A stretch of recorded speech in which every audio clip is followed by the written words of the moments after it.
বিসমিল্লাহির রহমানির রহিম।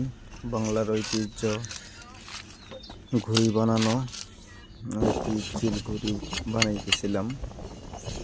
আসলে প্রথম তো নিজেরটা নিজে কীভাবে ভিডিও করবো সেটা পাইতেছিলাম না। যাই হোক, একা একা ভিডিও করছি, কেমন হয়েছে আর কি। ঠিক আছে, ঘুড়িটা কেমন হইলো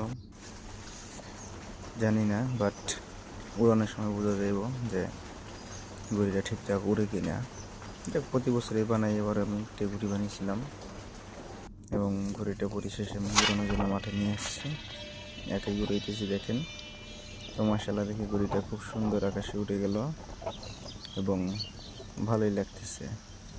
আসলে একটা ঘুড়ি বানাইতে গেলে অনেক পরিশ্রম করা লাগে এবং যদি না উড়ে তখন হয়তো অনেক কষ্ট লাগে, কিন্তু আলহামদুলিল্লাহ আমার ঘুড়িটা আল্লাহর অশেষ রহমতে সুন্দর করে আকাশে ভাসতেছে। দেখুন, খুব সুন্দর লাগতেছে। যদিও ঘুড়িটা অনেক বড়, কিন্তু যখন দূর আকাশে চলে যায় খুব ছোট দেখা যায়।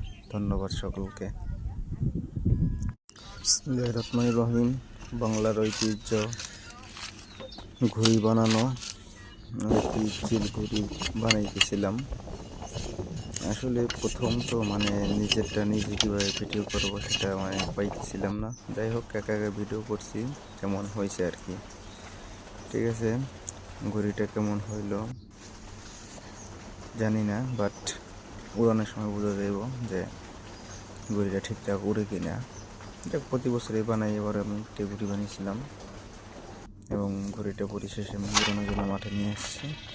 একাই উড়াইতেছি, দেখেন তো। মাশাআল্লাহ, দেখি ঘুড়িটা খুব সুন্দর আকাশে উঠে গেল এবং ভালোই লাগতেছে। আসলে একটা ঘুড়ি বানাইতে গেলে অনেক পরিশ্রম করা লাগে এবং যদি না উড়ে তখন হয়তো অনেক কষ্ট লাগে, কিন্তু আলহামদুলিল্লাহ আমার ঘুড়িটা আল্লাহর অশেষ রহমতে সুন্দর করে আকাশে ভাসতেছে। দেখুন, খুব সুন্দর লাগতেছে। যদিও ঘুড়িটা অনেক বড়, কিন্তু যখন দূর আকাশে চলে যায় খুব ছোট দেখা যায়। ধন্যবাদ সকলকে।